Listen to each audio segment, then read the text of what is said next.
নোয়াখালী ৩ বেগমগঞ্জ সংসদীয় আসনে ১০ দলীয় জোট মনোনীত জামায়াতে ইসলামীর প্রার্থী মাওলানা বোরহানউদ্দিন একটি অবাধ, সুষ্ঠু ও নিরপেক্ষ জাতীয় সংসদ নির্বাচন অনুষ্ঠানের দাবি জানিয়ে সাংবাদিকদের সঙ্গে মতবিনিময় করেছেন।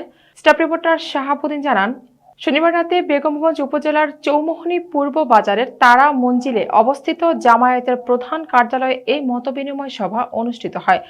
নির্বাচন পরিচালনা কমিটির সভাপতি দিন মোহাম্মদের সভাপতিত্বে আয়োজিত সভায় দাঁড়িপাল্লা প্রতীকের প্রার্থী মাওলানা বোরহানউদ্দিন সাংবাদিকদের বিভিন্ন প্রশ্নের উত্তর দেন। এ সময় তিনি সংশ্লিষ্ট কর্তৃপক্ষের প্রতি জাতীয় সংসদ নির্বাচন অবাধ, সুষ্ঠু ও নিরপেক্ষভাবে সম্পন্ন করার আহ্বান জানান। মতবিনিময় সভায় ১০ দলীয় জোটের নেতৃবৃন্দের পাশাপাশি জেলা ও উপজেলা পর্যায়ের সাংবাদিকরা উপস্থিত ছিলেন।